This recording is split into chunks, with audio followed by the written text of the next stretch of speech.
Hi,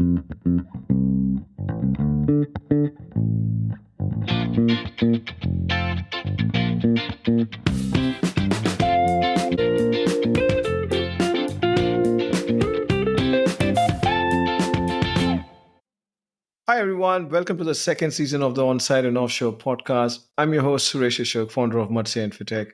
We are excited to be back after a short break, and we couldn't have done it without the support of all our wonderful listeners from season one. So, thank you so much for your continued support.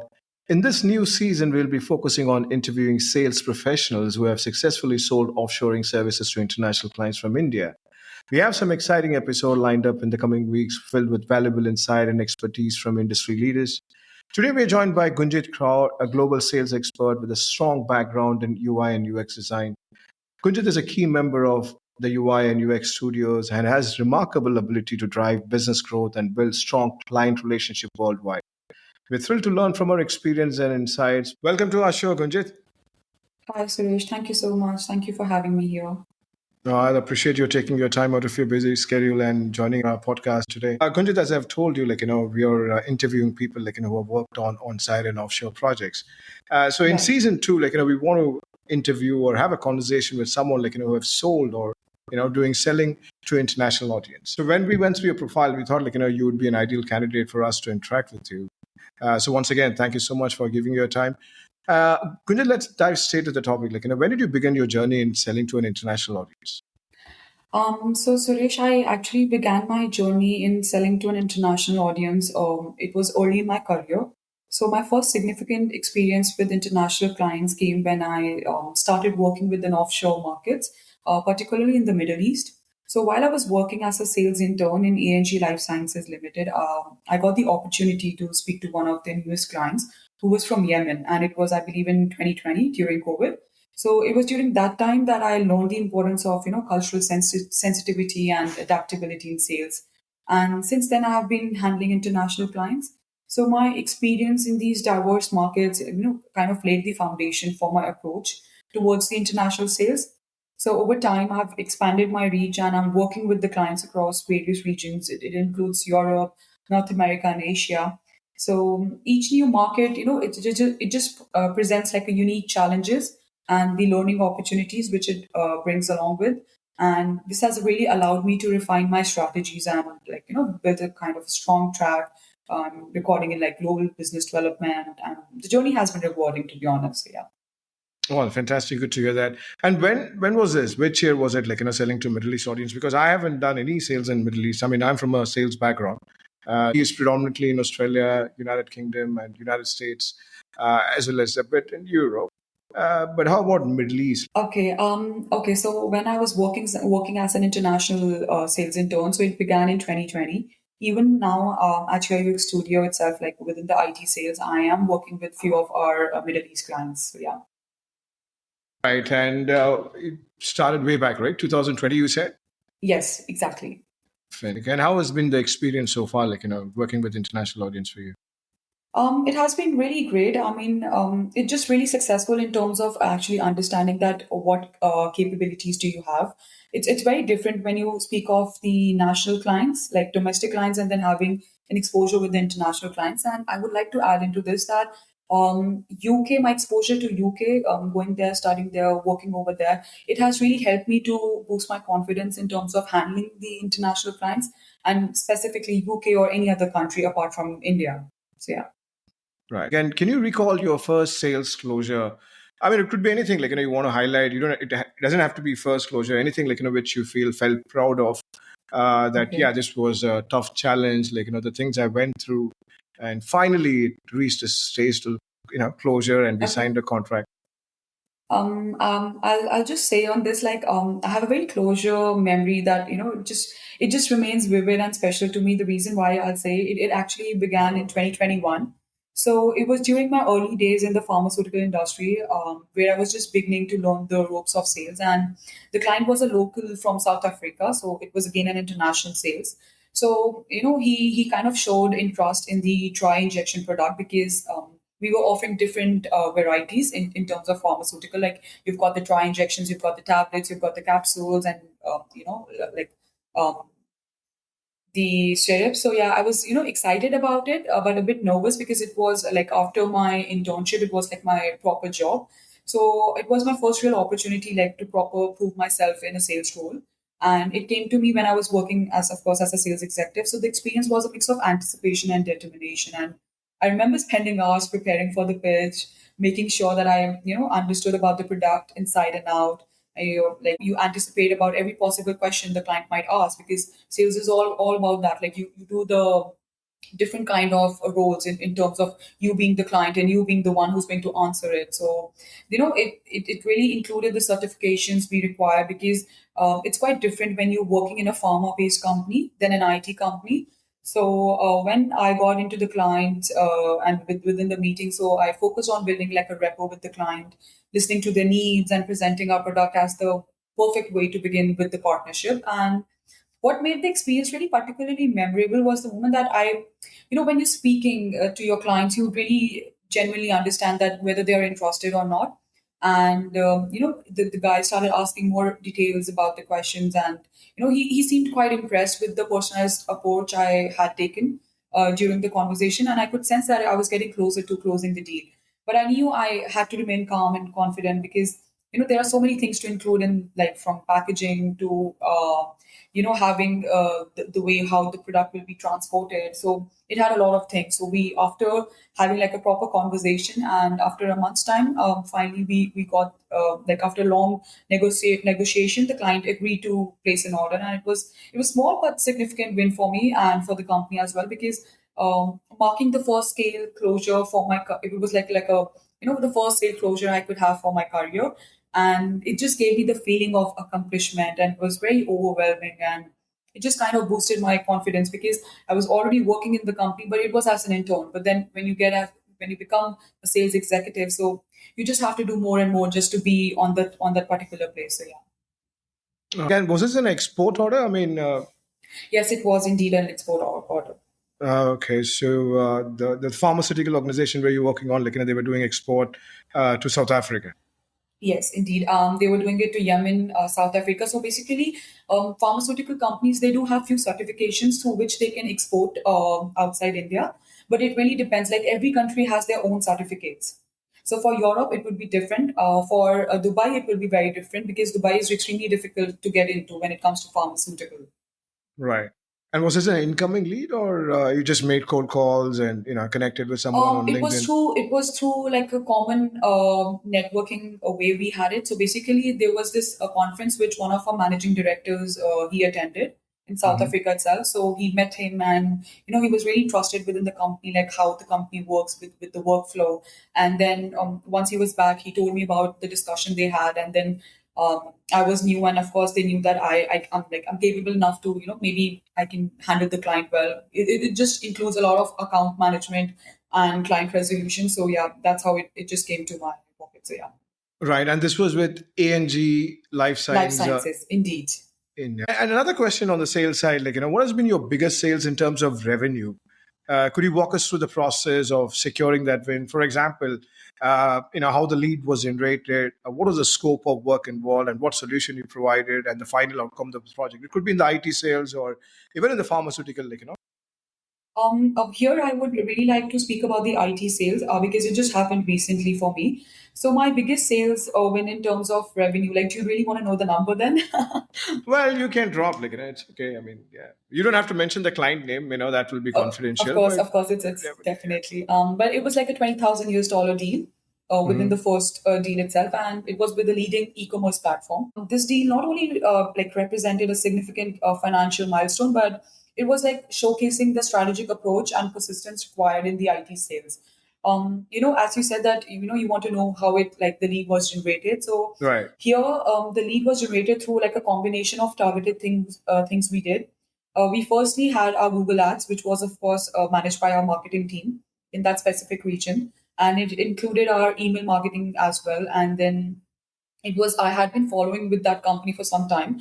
And Suresh, let me be very precise. Sometimes means like 2 months on an average. And I'm not lying at it because, you really it just takes time to get in speaking terms with an international clients. And it was really important for me to understand their business model and the market positioning and the challenges they were facing at present in their digital transformation journey. So they wanted to revamp their website and further, like wanted to have more services in terms of design. So because of that, they were already they already had a development team. So we knew that one thing which was very clear at the first point, that we needed to focus on the design aspect. Right. And speaking of the scope of work which was involved within the project, was like it was extensive, very extensive. Like it was involving the complete overhaul of the client's existing infrastructure and the designing of to their website, and further with the mobile application as well. To enhance their customer experience. So this included every kind of change we could do, from UX research to the competitive analysis for the company, and getting on to the new designs for the website and even for the mobile application. So the scope also extended to providing ongoing support and maintenance, and ensuring that the client's systems remained agile and like it's future proof, and it's undertaken properly well by the company's technical team. So the kind of solution we provided with the design services was that we were trying to understand the client's needs, especially because that is something really like a very crucial point when it comes to sales. And after several meetings to discuss their challenges and objectives, we proposed a solution that was both comprehensive and it was tailored to the unique requirements. So our approach focused on minimizing their downtime during the transition, because we wanted to ensure like delivering a user-friendly interface for their customers, and we also included like a robust analytics platform to provide real-time insights and helping them make informed decisions. And to secure the deal, I organized like a series of workshops and meetings with our technical team and with the client stakeholders and the other clients, because these meetings were instrumental in demonstrating our expertise and building trust to get the client on board as soon as possible, because it already took like around 1.5 or 2 months to get the lead to be converted within the client. So yeah, so we were providing like a detailed project timelines, resources, allocations, and whatever plans were required to address any concerns the client would have in the present or maybe in the future.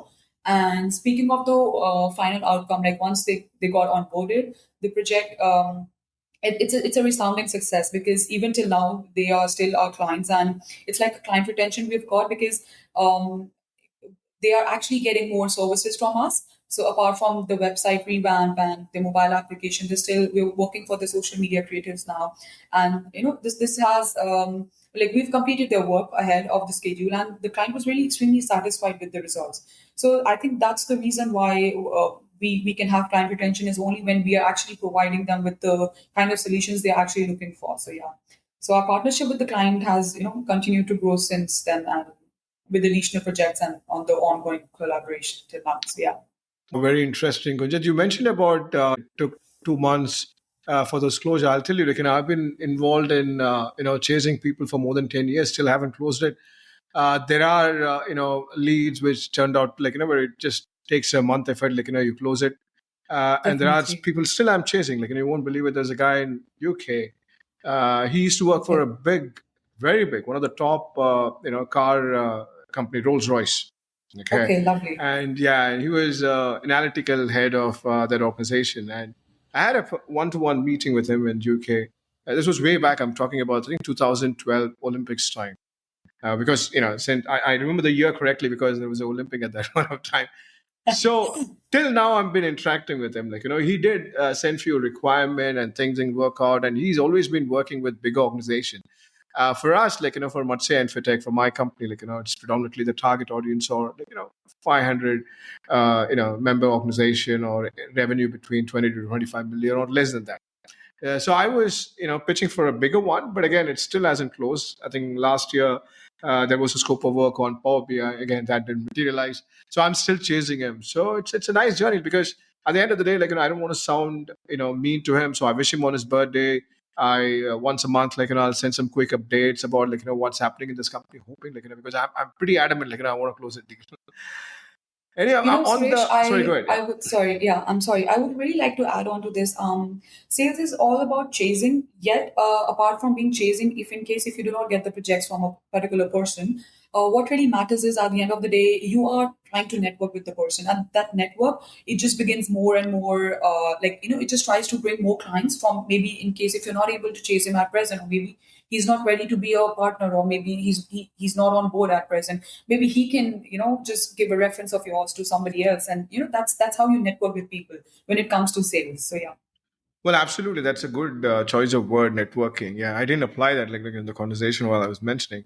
Yeah, that's a very That's good point. Because you don't get projects or win projects, every month. But you need to have the balance of chasing properly or networking with properly.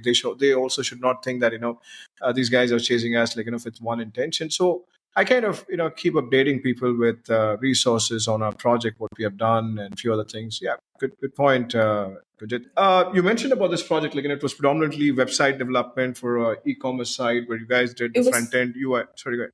it was basically like a website design, because they already had the development team ready, so we just focused on the design part. So yeah. All right, and who were the people involved in this? For example, a lead came in, so obviously you are front ending it, and once you understand the requirement, what are the steps you guys follow in your organization in UX and UI Okay. and UX Studio? Okay. So speaking of the sales strategy, or like the sales process, to be honest, in at your UX Studio, so I'll just try to give you like a overview of how the sales process is. To be honest, if that works with you. Right, absolutely, yeah. Okay. So firstly, we work closely with the marketing team. Like, we just try to implement comprehensive campaigns that align with our sales goals. We utilize SEO or content marketing, social media, and paid advertising to generate interest and attract potential clients. So we just try to target the audience. Like, we try to identify what we can focus on, like what businesses, like is it someone who's in the need of your UX design services, or like we trying to understand that is it an SME or large enterprise we would like to work with. So that's how you just know the target audience, what really you want to work with. And then once you identify the specific sector, whether it is e-commerce, finance, or healthcare, any of the industries. So you just use these tools like buying intent. So that's how you actually get to know about what the person is searching about. Like, for example, if I saw, like, you my friend, and I just write it down, Suresh, like, you've got the extraction tools, data tools you use on daily basis when it comes to sales strategies. So once we get to know that if someone's looking for UX design services, so we, according to that, we tailor our email marketing, and we send them those specific emails so that that person can get back to us, or maybe we can, try to speak to them over the call. So once they're ready to get on board, like, just for like an initial call, knowing about our business and we knowing about their business. So once they are ready to speak with our technical team, so that's how things go on. And then once the technical team also gets on board and we speak about it, so then we come on to the to the pricing, because if you look at UX Studios pricing, we've got three different tiers. That is having a subscription for 40 hours, 80 hours, and 160 hours. But however, if the client has like a very heavy project, which is going to go for another 300 hours or maybe 400 hours, so we can customize our services as per to them. So that's how the prices changes. So once that is done, and once like the payment has been received or whatever the process is, so we further go on and the project starts. So the technical team gets onto it. So yeah, that's how the workflow really goes on. Well, just to summarize it, the first thing you guys do is identifying the target audience, and once you have identified your target audience, you create pitch or messaging based on that, and Right. then And once the leads get generated, you front end it, then you bring in the technical team. Once you have a clear scope of work, what the client is asking for. exactly, because lead qualification is really important, because it's like, to be honest, totally based on a pre-identified criteria. Like, you need to know what's the company size, industry, what is the scope of the project, and about the budget as well. Because usually you just cannot get into some like projects which are just not in your budget. Like, if it's something small, so you basically have your targets for every month. So that's how we really identify the lead, and we identify the target we are getting into. So it's further assigned to sales executive in like, in case if the project is something which is around 400 US dollar or 500 US dollars, we have other sales executives who are working on them. So when we know that the project is something really big, so we try to give our sales manager or account manager to those leads, so that we can just try as we can try as much as we can just to get the lead into the client. So yeah. Right. I mean, I saw that pricing model in your website. You guys are very reasonable as well. Like, I see this 40-hour subscription model per month, 80 hour and 160 hours. I think not many organizations were into services selling, like put the pricing rate upfront in a portal. Yeah, good. I'll also add into this, Suresh.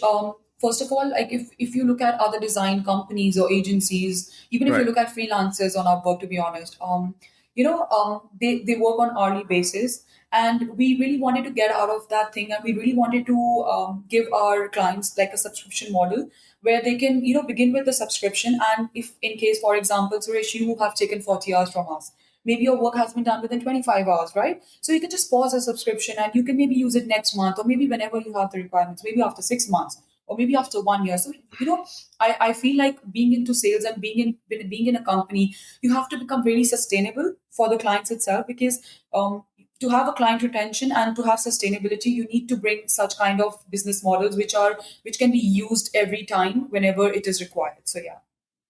Well, absolutely. I completely agree with you. You know what your organization is offering at the moment. It's kind of a flexible option to a client. Like, even if they're not utilizing all the quota of 40 hours or 80 hours or 160 hours, that can be carried forward. Like, I like the word you use, pause. Like, the client can pause it and they can utilize it when the new requirement comes. Am I correct? Is that the Definitely right. very interesting, Gunjit? And Vinit, what are some of the major challenges you've encountered so far when selling to international clients? I know, I mean, you speak well. That is eliminated. Apart from that, anything else that comes to your mind? I'll just add one thing. Like, one of the biggest challenges it has been navigating the different cultural expectations and business practices in international markets. Like, when you're selling to the offshore clients, it requires like a high degree of flexibility and adaptability. First of all, the time it's very different, and you need to be willing to adjust your approach based on the cultural context of each client. Because, like, for example, when I first started working with the clients in the Middle East, as we were talking, so I quickly realized that building personal relationships was really crucial, because business discussions often took place over multiple meetings, and it was really important to establish a kind of like trust before diving into the details of the deal.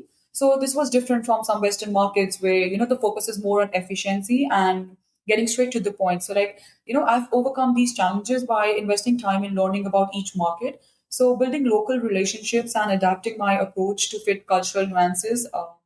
For instance, I'm not being racist or anything, but when you engage with clients in Japan, I make sure to understand the importance of hierarchy and respect. But in contrast with that, when you're dealing with clients in the US, you focus more on demonstrating immediate value and return on investment, because that's how the country works. Like, that's how the work culture is. So maybe the work culture in US would be very different to UK. And additionally, staying updated with the global trends is extremely vital. Like, you need to know the latest trends which is in the business and in the industry worldwide, because it can make conversations more lively and informative.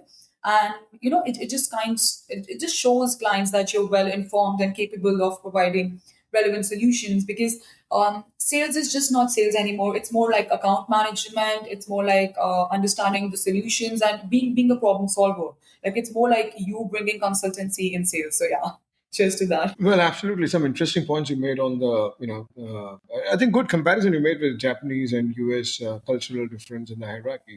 I haven't interacted with any of the Japanese clients so far. That's something very interesting. Man. That's a very good point you made, Kunjit. And also on, for example, can you share an example of a successful international sales strategy you have implemented at UI and UX Studio in your organization, the current organization you work? Okay, And if, for so example, I know there are other senior folks who are working in the organization. Your CEO is also front ending sales in the company, correct? right. So Yeah. Any strategy you have implemented, any small changes you brought into the organization that kind of um, good. Yeah, definitely. I would really like to add into this, like, at your studio, one like successful strategy I've involved is, like, we're leveraging local partnerships to gain market insights and credibility. The reason why I'll say is, like, these partnerships have allowed us to understand the local market dynamics, like, to better understand their requirements and tailor our offerings to meet specific client needs. For example, The reason why I'm giving you example is because you want to relate with it. Like for example, as I mentioned that I worked with the European client. So in a recent project with a European client, we collaborated with like a local marketing firm, and we tried to gain insights into their regional design preferences. For example, in terms of culture and language, and what kind of designs would they like? Like, do they like heavy designs, or it's something basic, something very clean and neat they would require? And this kind of collaboration has helped us to create like a more relevant and appealing solution for the client, because that what leads to a successful outcome. And additionally, we are offering promotional offers and personalized services, which has helped us to retain clients. Like for example, as I was speaking about the e-commerce website development design, sorry. So for Right. that as well, I mean, after the fourth billing, for the fifth billing, we kind of gave them like a coupon, which that just says that apart from the 160 hours they're going to be utilizing for the month, we're also adding on to 40 hours, which is extra for them. So this is just like a way to just have the client retention. Maybe that just brings them more connected to us, and that just shows kind of like respect from our end to the other to our clients. So yeah. Well, that's a good point. I mean, so partnership with local partners with similar organization, and also you guys tie up with local marketing companies to understand the culture in UK or in Japan, so that you guys get a better understanding while talking to the end clients or the leads. Yeah, exactly. Because as we were mentioning, like you spoke about the Rolls Royce guy as well. I mean, you Right. haven't got the project yet. However, you have networked with him, you have your connects, and you have the networking process, right? So the same way when we got into this the marketing agency, how did I go? How did I like get into it? Was like I was networking with few people on LinkedIn, and I spoke to them. Like I wanted to really understand that how these designs really work in Europe, and specifically in that specific country. So the marketing teams really knows, like in India we can say that WhatsApp marketing is something which is in trend, because the reason why is like people really want things to be on their WhatsApp. Maybe they are not interested to open their Gmails. I'm not talking about the professionals, but like just the overall market which we have in India at present. So they would rather want some messages like from maybe like a clothing brand getting onto their WhatsApp, and they would rather like to connect with them through WhatsApp, and instead of maybe getting onto the Gmail. So it's like a different strategy for everybody. Right. And adding to that, what are the tools and technology you use on a daily basis? Like, for example, without that, you can't get on to work, be it a CRM system or a calling tool or a lead generation or a campaign. What are the multiple system you use on a day to day? So of course, like technology it really plays like a significant role in modern sales, and from having CRM systems to AI-driven analytics, these tools have really helped us to streamline our processes. Like it just improved our efficiency, and it has provided us valuable insights into the client behavior. Like for example, I'll add on to this is like at UX Studio, we use a CRM system to track client interactions and manage leads and monitor their sales performance. And it's like AI driven analytics tools, which just helps us to identify the patterns and trends in client behavior.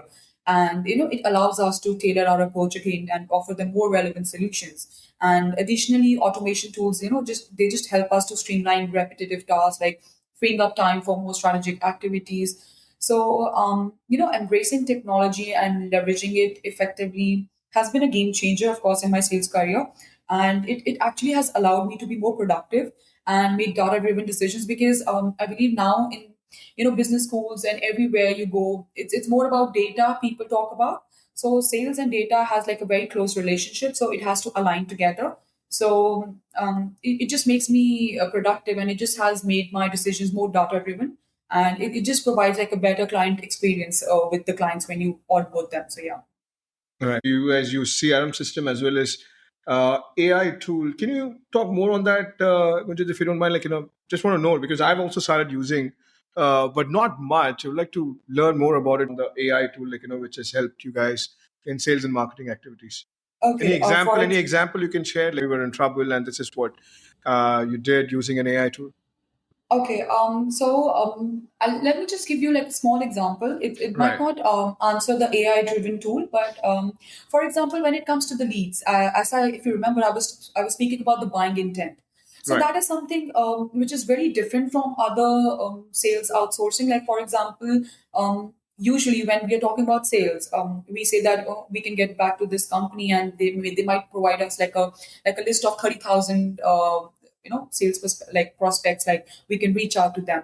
But when it comes to all these data extraction tools, they have come up with different things, like you can just have website visitors. You can track people who are coming to your website, what companies are coming, what people are coming. One thing. Second thing, all these data driven tools are coming up with these buying intent tools, which just lets you know that in case if you've searched about UX research, and then which people are from which part are searching for these services, so you can really know about it. And that's how you actually identify that maybe, for example, in Dubai, someone's looking for sales tech and presentation services. Someone wants to look for the designs, and someone in America is looking for they want to revamp the website. So that's how you actually strategize, and you understand that how AI is playing a very important role, like, because it just gives you the data, and that's how you can make decisions, and you can get the leads and onboard Right. them as a client. So yeah.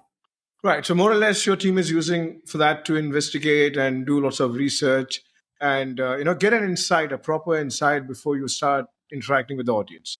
Definitely, indeed, it really brings out that way. And Gunjit, when did you kickstart your career in sales, and what inspired you to pursue the path? I know, was there any person behind it? Did you follow someone in your circle, like was already in sales, and what's the story Not behind it? really. Not really. I didn't follow anybody, but my journey into sales have started with the passion for connecting with people. Like, I've always been a solving problem solver, and from a young age, I was always fascinated by the art of persuasion and the power of communication. I believe that I'm very much a people's person, and however, it is quite contrasting. I'm not lying to you, Suresh, because in terms of me being more at home, like I love spending my time at home and just being doing my stuff. But during my free time, I just want to do business. Like, I want to speak about business. I want to speak about the market trends. Like, I just want to listen and speak and network with more and more people. Like, because I like networking. So talking in general about solutions, and especially being target driven, which is the reason that has landed me into business development and client growth. And over the years, I've worked in various roles that honed my skills in client relations and strategic sales. And speaking of, I've been able to understand that I'm very good with my clients. And of course, as I mentioned, that I'm like, I love being a problem solver. So sales is something like my career really wants to begin with. And I was very certain that this is something I should really choose. And speaking of, like, my career path has taken me through different industries, like from pharmaceutical, real estate, hospitality, and technology now. So it has allowed me to gather a wealth of knowledge and experience, and it shows I'm extremely very flexible, and with different industries. Like, for example, during my early career in pharmaceutical, I learned the importance of understanding customer needs and the impact of personalized service. So these lessons with different industries have been invaluable, and it just has, like, now I have transitioned into technology sales. So that's where I see at present, I see myself at technology. So yeah, that's how sales have just got into my life. So, a passion for interacting with people as well as communicating, networking. Good to know. Similar experience for me as well, Gunjit. I mean, first of all, I didn't have a choice to when I look back. Yeah, I was into field sales, selling credit cards, and graduated to IT sales. And yeah, good to know. Absolutely, impressed with your career path. And how did you transition from selling into the domestic market to targeting overseas client? I mean, if I look at your, profile, you work with multiple organizations, pharmaceutical, real estate, and you also lived in UK and work. But when did the first, I mean, how did the transition happen from domestic to international? So the transition, from selling in the domestic market to targeting the overseas clients, was like very strategic, and it was a very gradual process for me. The reason why I'm saying is, when I was in India, I started with international clients. However, I started looking at the national clients, like the domestic clients. And then when I went to UK, I was studying there in UCL School of Management. And while I was studying, I was doing kind of internships, and I was into other works as well. And that's how the international market came into again in my life. So initially, my focus was primarily on the domestic market when I was in India, but where it just honed my skills in understanding the customer needs and developing effective sales pitches and closing deals. And that's how I actually try to understand that if I can do it in the domestic market, I can definitely do it in the UK market as well.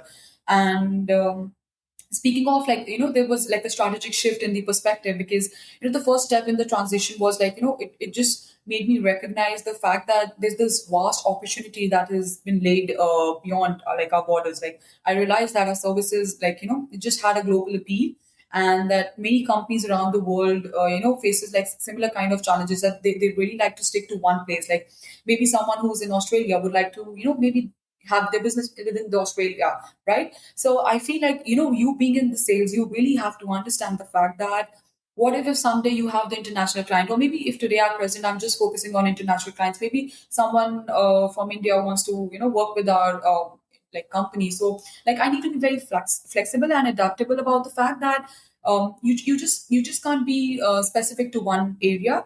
And of course, like, speaking of adapting to new market dynamics, like, moving into international sales, it really requires like a deep understanding of different cultures. And of course, UK really helped me to understand about the culture. And specifically when I was studying in UCL School of Management, I had friends from America, Canada, even from Japan, China. Like, we have like a great majority of Asians there.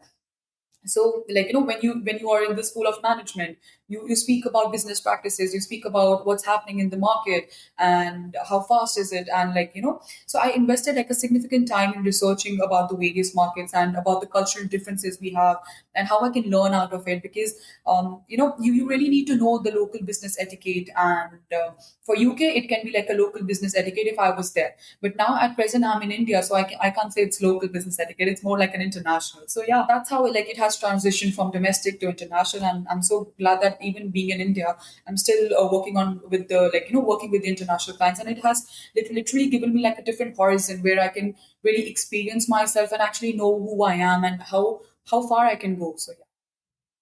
So moving to London was a advantage. Like you studied in London and also did some real estate selling in the UK. So that Right. also helped you in a large scale while interacting with foreign audience and selling to them as well, isn't it? Exactly right, Suresh. Right. And so, what advice would you offer to someone like who wants to move from domestic to international sales? For example, what are the top five skills required? Like they should develop.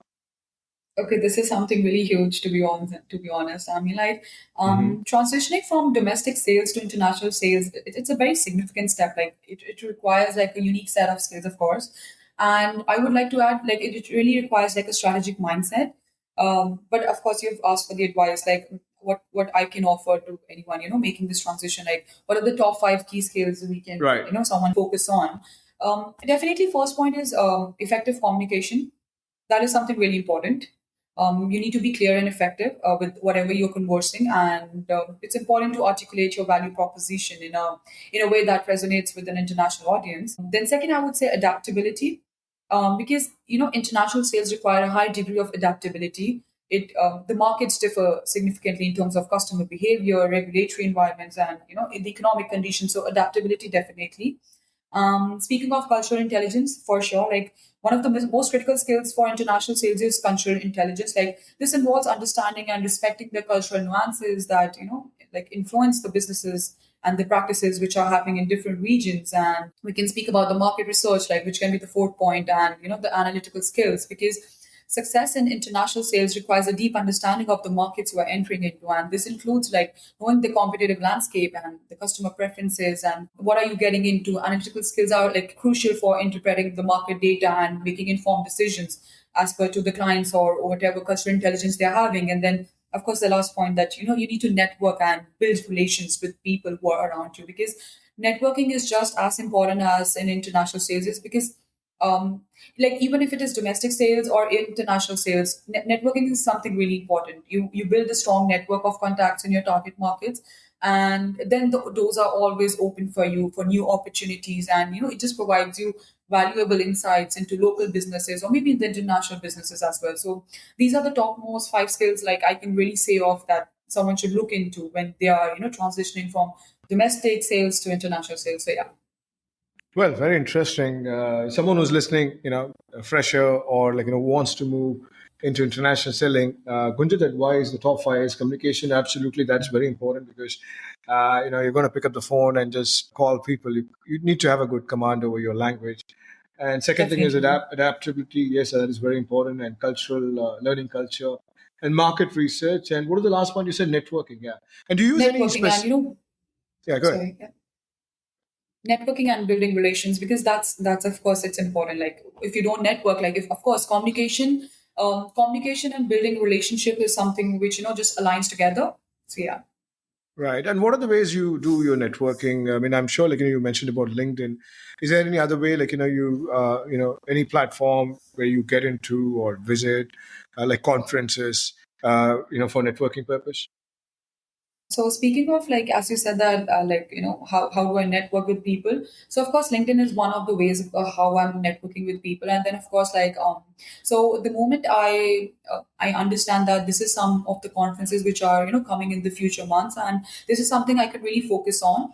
So that's how I strategize my days and my weeks and my months, like making sure that I build relationships even before visiting the conference. Like for example, in September I'll be visiting this affiliate marketing conference, which is going to be in Budapest. So, before even Right. beginning to the conference, like I'm building my network where I'm speaking to companies. Even there are a lot of companies from India, there are a lot of companies from Europe, marketing agencies, media hubs, and I'm trying to have people or network in a way that I can have business in different ways. Like I can have people with I can affiliate with, our company can affiliate, or maybe our company can become partners, or they can become our partners, or even for business B2B. So in that way, I'm just trying to network, and it's different in terms of you really don't know, Suresh, to be honest. Like you might meet me today, and I might give you a business to an affiliate, and you might meet somebody else within the same conference, and that person would rather be interested to invest into your company in a way, like they would rather want to become your partner, or someone who's already having a booth in the conference, and they like your services, and they'll be like, oh, I would like to I want your consultation in my work, or into my design works. So yeah, that's how you really connect with people. So yeah, the conferences is something really important. And then of course, maybe in case if you're having any national, like for example, if you are not ready to maybe travel for more international conferences, maybe you can have some kind of national conferences as well, because you like nowadays there are a lot of people who from internationally, they're coming to India, and they're actually trying to connect with people. So yeah, that's how I'm networking with people at present. So yeah. Fantastic, Gunjit. So LinkedIn and attending conferences, events, that's one of the form, you use for networking.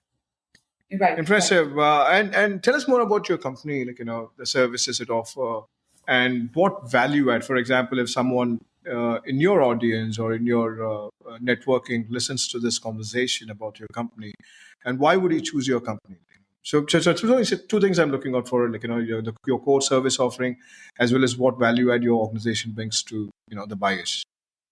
Okay. So basically, I'll begin with like what basically UX Studio is. That is just to answer the first question. So UX Studio, like it offers flexible design support in terms of our subscriptions tailored to client needs. We focus on delivering top-notch design services that blend creativity with efficiency, and of course helping businesses achieve their goals through innovative and visually stunning projects. So our importance is on the vision and on the goals of our clients, because that is something really we focus and our target is on. So understanding towards them is really crucial, because that's how you get the clients on board. So yeah, that's what UAX Studio do. And sorry, the second question was, can you please come again, Suresh? Well, what value add does your organization bring to the international buyers or anybody even in local?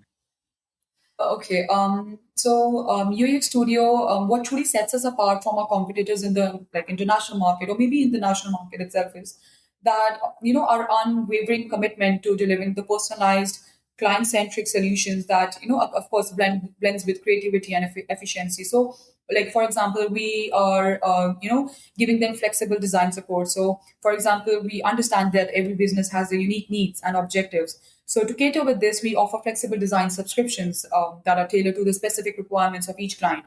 So whether it's a short-term project or maybe like an ongoing design support, our subscription model allows businesses to scale up or down based on their evolving needs. And then of course we are very client-centric as in terms of our approaches. So we place a strong emphasis on understanding the vision and goals of our clients. Like our design process is deeply collaborative, where we work closely with the clients to ensure that our creative solutions, it really aligns perfectly with their strategic objectives.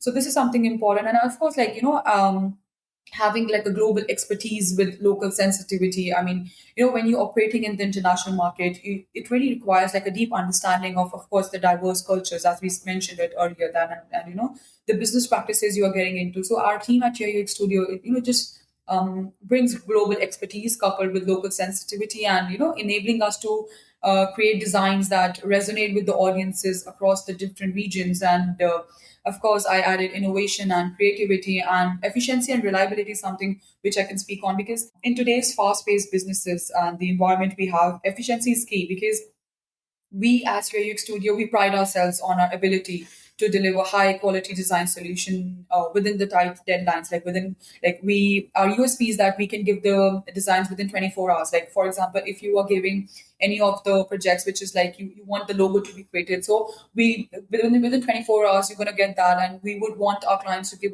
their reviews and feedbacks. And only once we resolve the reviews and feedbacks, only then it is properly given to the client after resolving the feedback. So you need to be really efficient and adaptable with the fact that client is something really important. And of course, our aim, like our vision, is to make sure that our clients be happy and we understand their goals. So yeah, Right, and so adding that's to how. that, absolutely, Gunjit, and adding to that, your company has also got very good rating in the public domain. In Clutch, you guys got 4.9 out of 5, and in Trust Right. Pilot, I think 5 star rating. And Clutch, as I said, 4.9 rating, and even in Good Firms, you got 5 out of 5 rating. So you've done a very tremendous, good work, to receive this rating.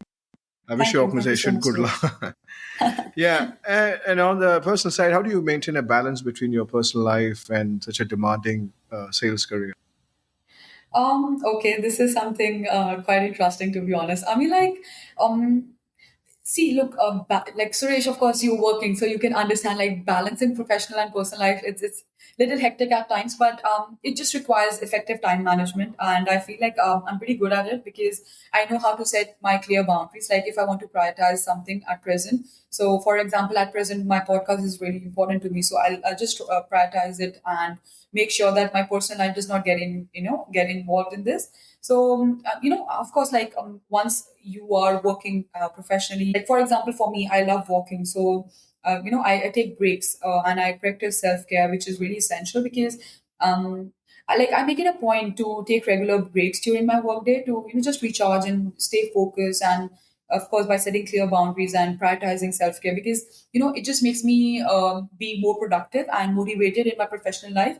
And after that as well, like when it comes to my personal life, I try to be as relaxed as I can, because somewhere down the line, I know if I am not relaxed at my like personal life, it can impact my professional life. So I just try to keep it very away from each other. So yeah, that's how I just set the boundaries and giving more time to myself, like to my mental peace.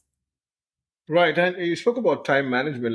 When I do that, I mean, every day. I use this app called Promodo. Must have heard about that. Okay. And also, I use a project management software called ClickUp.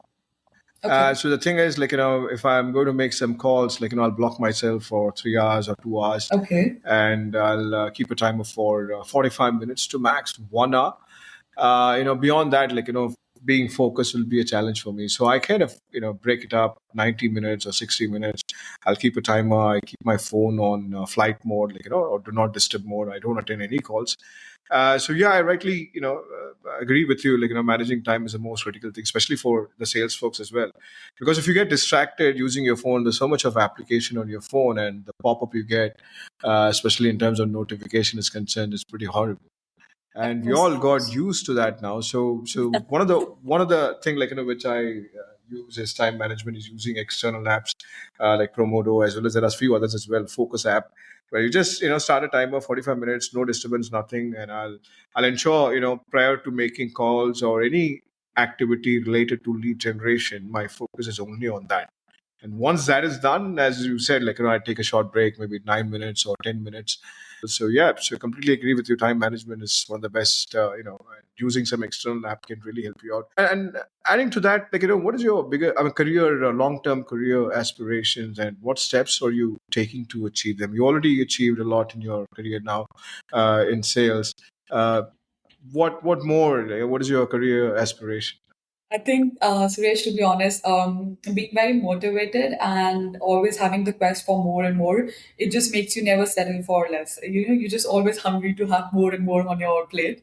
So, speaking of my long-term career aspirations, it's like I really want to be like a key leader in the global sales and business development arena. The reason why I'm saying is like um, I want to really initially work with because I've worked with like a mid enterprise level company, and now I'm very specific that I want to work for a small medium enterprise. The reason why I'm saying is like when you are actually at a global sales position, and when you speak about the processes. So, for example, if I talk about any of the MNCs, if I go today there and if I be one of the sales executive or maybe any of the sales like manager, there's already like a process which is being used from many years or recently. But when it comes to like a SME, you create that process, you are the owner of it, and that's where I see myself, like, because I really want that I should be questioned on daily basis, not by my managing team, but rather by my own self, like by the authority I have for myself, like, am I doing it well? Should I be here, or do I need to get over with it and I need to step forward with another thing? So that's what I'm focusing at, and I envision myself taking on more strategic roles, like where I can influence and not only in the direction of sales but also like contribute to like broader organizational goals, such as like maybe like market expansion or product development and customer success. Because as I said, that sales is just not sales anymore, it's more about account management, it's more about consultancy, it's more about you being in every horizon and trying to help the client. So that's what I'm thinking on, like maybe if it's not sales but maybe operations. But yeah, like at present I'm very focused on sales. So that's something I would like to stick on to. So yeah. Absolutely, Gunjit. I hope your boss doesn't get upset with that. And you also said, like, you want to be a key leader in the global sales arena. Like, if there is any opportunity, do let me know as well. Happy to be part of your team. Thank you. I think in the beginning of the conversation you said, like, you didn't follow anybody, like, to start your sales career. Has there been any influential figure in your life, like, who have significantly shaped your career path? Okay. Of course, I haven't followed anybody, but you do see people, very closely around you who, somewhere they really do have like a huge impact in your life. So, speaking of this, I would really like to take three. I would actually say, it's always women. Like, I'm not going to bring women empowerment in this, but I would really like to take my father's name first, Mr. Gunjit Singh. The reason why I'm taking his name is that he is a self-made man. Looking at his journey, I've realized one thing, that even maybe from from his environment or maybe from back end at the family, he had a lot of obstacles which he had to cross through and had to be where he is today. And a second person I would really name is Dr. Rajdeep Singh. He's one of the like very close family associates of ours, and at a very early age he lost his family, and even till now he has his own family, so, family, of course, like his wife and his son, very sweet family, and he has his own school. So when you lose people at a very young age, there comes a point where you just want to stop yourself and you just feel like, why am I doing this? But I've never seen that in that person, and he's been always motivated. Of course, he remembers his family, and he there are times when he speaks about his family, but then it just gives me a reminder that of course, like you cannot stop at any place. And that's what I've really understood, and I've really liked among these two people. And the third person I would really like to add on to is Mr. Rajesh Gupta. Reason why I'm taking his name is, of course, he's my dad's friend, and I have worked under him closely, and I've realized him, like when my dad and they really talk and have a conversation, and when they speak about life and about their business goals and everything. In his recent like in his initial phase of the career, he was given the opportunity, either he could get away with his construction business, or maybe he could get into pharmaceutical business. So the moment like he took even though he's like a bachelor's in something like in construction or like whatever it is, but he chose to be in pharmaceutical, and he chose to take a different path, and he knew because that's what the future is. And taking risks or being on a different path does not stop you. Like, it just makes you understand that you can actually take a different path or different route, and you can actually be successful. But one thing which I've learned from all of these three people is, do not stop. Just keep moving and you will reach to the place where you actually want to be. So yeah. Good to know you've learned from, more or less, it's all from your family circle. I'm going to share this audio with your father, as well as your uncle, as well as with your dad's friend. Yeah, and you also spoke about learning the international market, understanding the culture, and educating yourself with the latest trend. Do you use any Right. portal to read news about, for example, you're selling into multiple region now, multiple location. Do you follow any portal to understand the news, what is happening in the current market? Okay. Any portal you use? To be honest, I have like because of course my bachelor's and my master's is in English literature, so I've been more of a reader person. But speaking of being staying updated with the sales trends, of course, it's crucial in the ever-evolving sales landscape. However, there are two ways I can let you know the answer. First is like, of course, LinkedIn e-learning. No matter what, whenever I'm free, I like to get onto my newsfeed, and I like to see people what they are doing. And like there are a lot of posts which just comes up. Like for example, recently a report came from Deloitte, like which are the cities which are actually emerging as becoming like an IT hub in India itself. So like that way, I like to read reports which are just available on LinkedIn. And then secondly, of course, um, I've got into these newsletters, which is from the different industries. So through them, I get to know about if they're bringing up some report, or whether it's about healthcare, IT, or anything else. So LinkedIn, of course, the newsletters, and then most importantly is like I read a lot of newspapers. So like Financial Times is one of them, and you actually get to know, like when the market is slow, you just change your strategies of sales, because when you know the market is slow, you would not like to indulge into those countries, or you would not like to indulge into that specific horizon. So you just change your strategy, and you skip your that horizon to you get on to the other one. So that's how I'm just trying to stay updated with the sales trend. So yeah. Fantastic. So LinkedIn, as well as subscription to newsletters of different platform, like which publishes this research and other stuffs of the international market. And also like to know more about your conferences in the coming week. I think next month, right? You interact with you from the conference. Yeah, right. And also would like to interact with your technical team member as well, like in the upcoming Sure. episode, so that we got a clear cut understanding about how you approach sales and what the organization brings to the table, its value.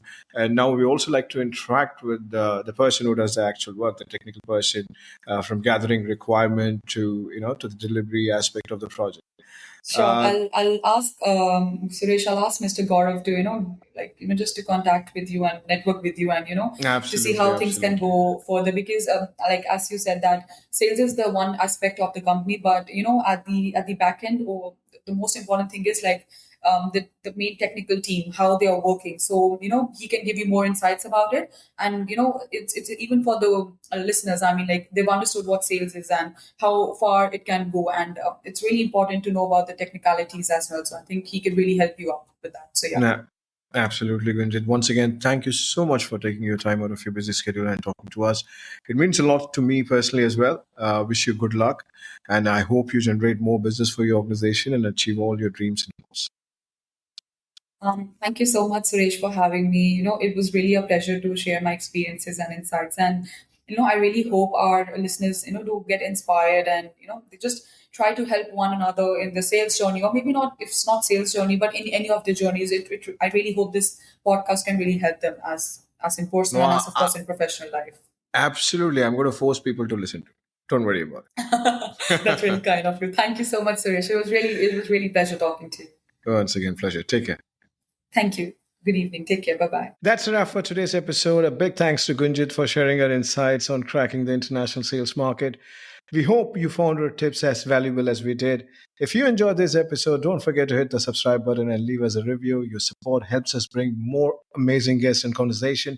Stay tuned for more exciting episodes in the coming weeks. Until next time, this is Suresh Ashok signing off. Take care and keep thriving in your offshoring journey. Good luck, guys.